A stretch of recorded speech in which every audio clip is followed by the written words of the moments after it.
Hello, welcome to Blind Freedom, a channel dedicated to breaking the barriers of blindness to obtain independence and freedom. I'm Terry, I'm your host.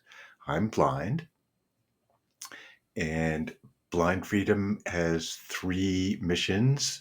One is for me to be able to tell you about technologies that work, to save you the time and trouble of finding out the ones that don't work, and learning how to use them, to make things simple. And today's podcast is right down that line.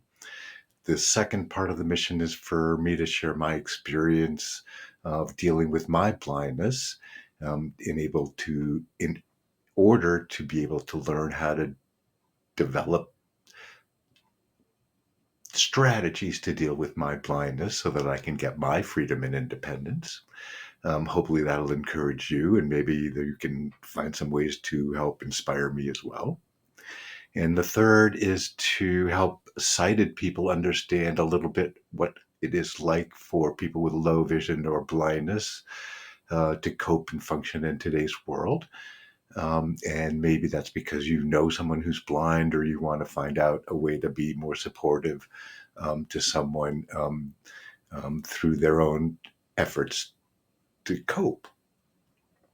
I'm really excited today about the podcast because it's about a project that's been going on for over 2.5 years and finally reaching conclusion where I can share it with you.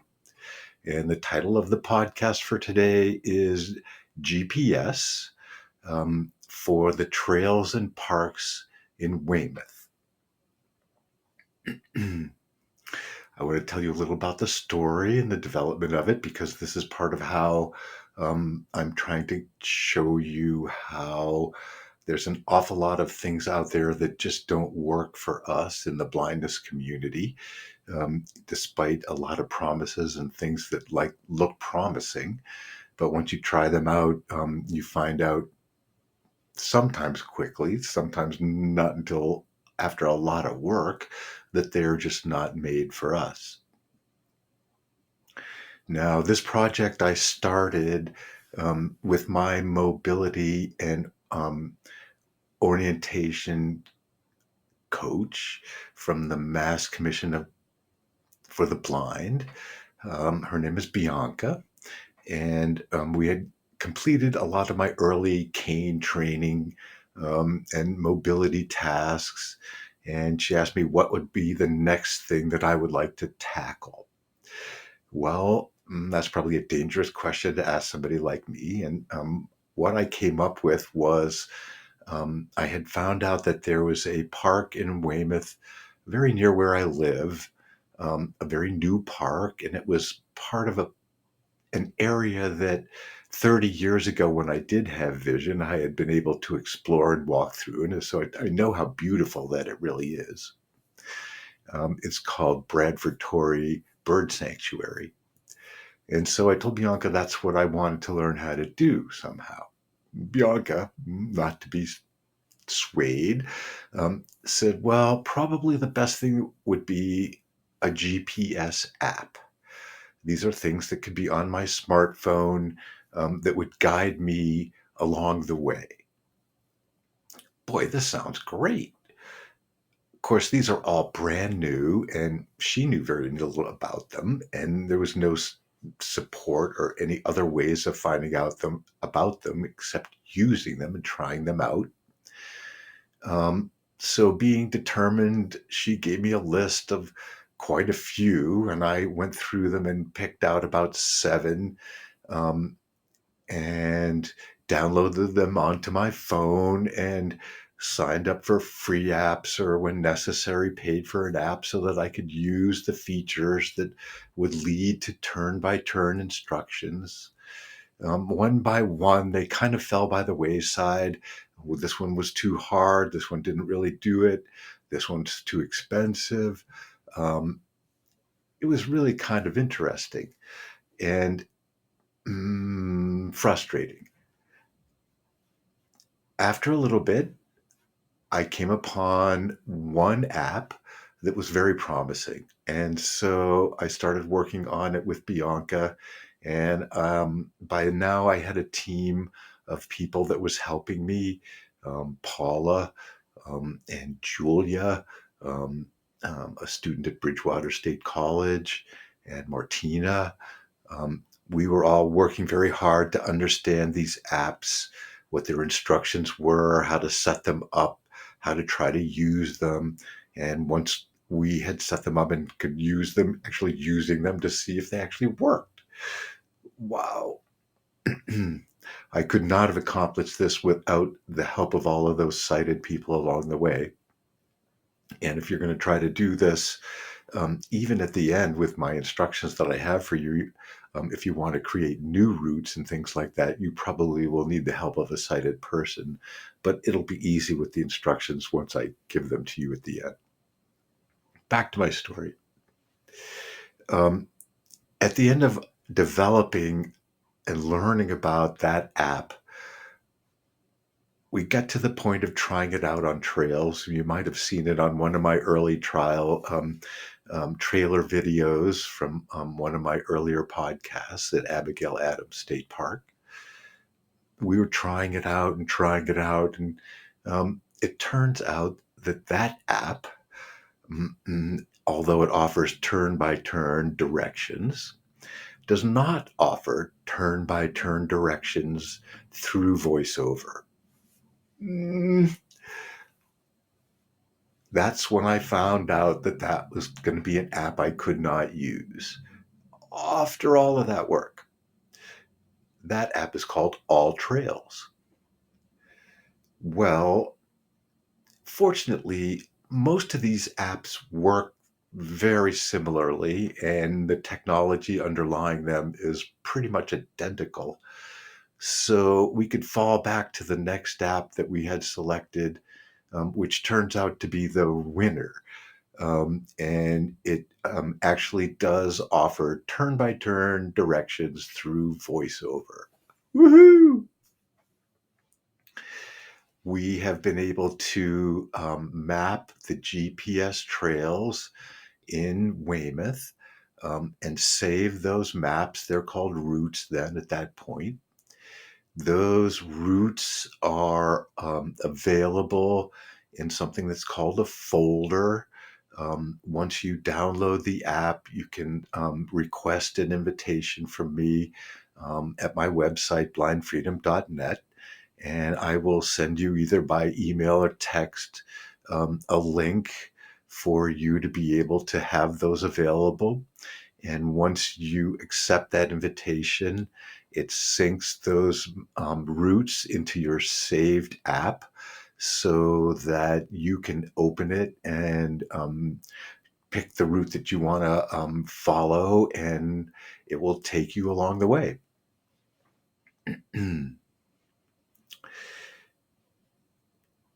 I think that it's important to tell you that the end product of this, the turn by turn directions, are very much like what you would experience in a car driving with GPS turn by turn. They don't happen very often. They do happen at intersections and when there are sudden turns. So it takes some practice to be able to make sure you're staying on the path.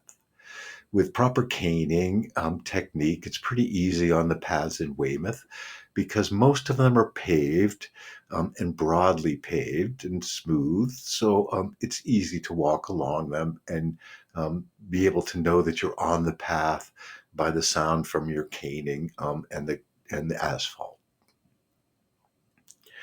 There are a few paths and trails in Weymouth that are very difficult. Probably the one I mentioned in the beginning that would inspired me, the Bradford Torrey Bird Sanctuary, is the most difficult. It does not have any paved paths. The routes are marked by paint spots on the trees. And for anybody who's blind or has low vision, that's not going to work very well. And in addition to that, the terrain is very up and down a lot. So Um, I'm very anxious one day though, to be able to get in there and try it with someone helping me along the way. There's also Great Esker Park. An esker is a pile of gravel which has been left by the glaciers that came through with Weymouth, and a pile it is. It goes for miles, and it's quite difficult. I remember this from when I did have vision. You have to climb to the top of the esker, and then you go along the top of it for trails, which do branch off. There's even one that goes off into an area where there's an osprey nest in the estuary. Quite wonderful and picturesque. Gravel pathways. I would say with this point, with my vision, I would say this is a very high degree of difficulty as well. I would highly recommend Abigail Adams State Park. It's a quaint little park. It's not large. It's easily handleable. It's just off of 3A across from Hingham. There's Webb State Park. That's pretty flat. It's kind of amazing because it goes around an old nuclear missile silo. Um, there's Union Park, which is probably one of the most disappointing parks in Weymouth. It's a straight line, which is very difficult to get to from the parking lot. And then once you get to the end, you have two choices: either turn around and return back the way you came, because it doesn't go anywhere, or you can go off through an unmarked trail at this point, which goes to the sidewalk and follows the road back to the parking lot. Neither one is really thrilling. Probably the best park that I've walked on so far is Pond Meadow Park, which is straddling Weymouth and Braintree. It's a watershed authority project from the past so that Weymouth Landing doesn't get flooded. There is a pond, there is a meadow.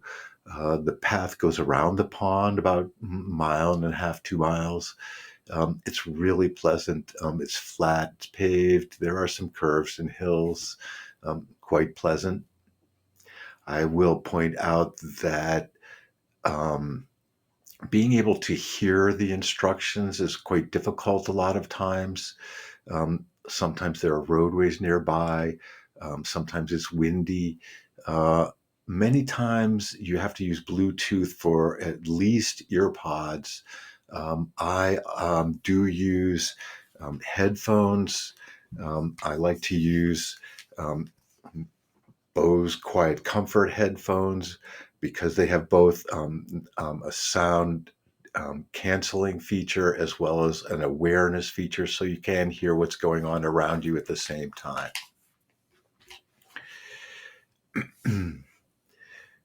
These, as I said, are available for free download.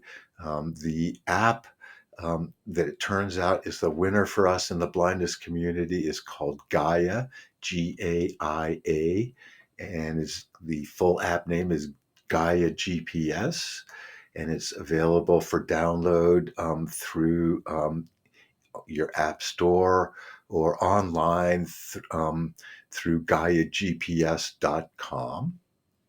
It's free. There is a paid subscription version, but it's not necessary for any of what you would have to do for traveling the parks in Weymouth. I do hope that this is helpful to get all of you out and to try out this technology as well. Um, it works. It's fun. It's a way to get out into the parks that have been developed in Weymouth that people enjoy. Although people with poor vision or no vision are seldom encountered there by me. In addition to the Gaia GPS app, there's one other app and system that I want to make you aware of. Um, there is Google Maps, which functions very much like Gaia GPS. It is free, and It works pretty much the same on the user end in terms of when you're getting the turn-by-turn instructions. Um, I have not yet been able to develop the instructions for online about that, but those are coming in the future. One other thing I want to show you, it's a very specialized cane. It's called the WeWalk, WEWALK, WeWalk. And it's a long cane that has GPS um, in the handle. And it also coordinates with your smartphone. You have to have an app on your smartphone as well for it to really work to its full potential. You don't have to, but it's very limited without it. Um, and again, I would encourage the headphones if you really want to hear something because it is very difficult with ambient noise.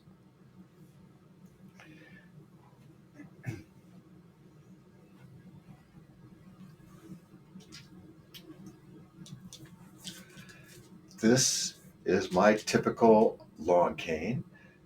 You can see that they're very similar. This is the WeWalk cane.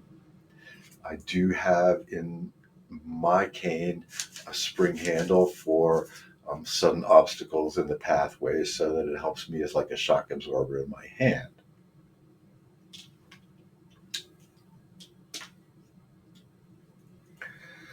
The WeWalk, the technology is all in the handle. And it's kind of expensive, but they do have sales. And once you turn it on, it's operated by a touchpad, a rectangular touchpad that fits right on your thumb when you're walking with it. And you can tap or swipe sideways or swipe up and down. It also has a sonar device on the front, which vibrates the handle if there's an obstacle that's coming within a certain distance that you can set. This is really handy. I highly recommend it. It has one significant drawback, in addition to the price, and that's that this is actually kind of heavy, and after a couple of miles, it gets even heavier. I hope they can improve that technology in the future, but I do recommend it.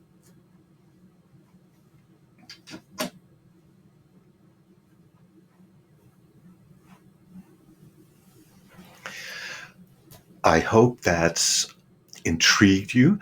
I hope that it's encouraged you to want to get outside in the Weymouth parks and use this technology and get some exercise and fresh air.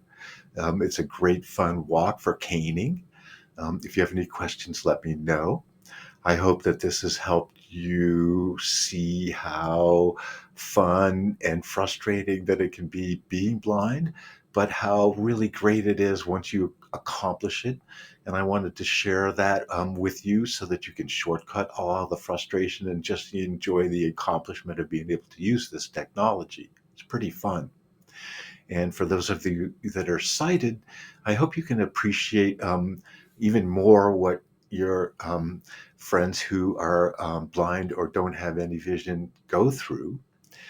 It was quite amazing how even the developers of these GPS apps don't really have much of a concept of what we need. Um, it's all on the screen, and the screens are very beautiful. I give them full credit. There's all sorts of things that you can do if you had eyes that you don't have to do. Um, um, uh, no, that you can do if you have vision, but you can't do if you have no vision because it's just a blank screen. I hope that you've enjoyed the podcast. I hope that you visit my website at blindfreedom.net. And thank you very much for listening.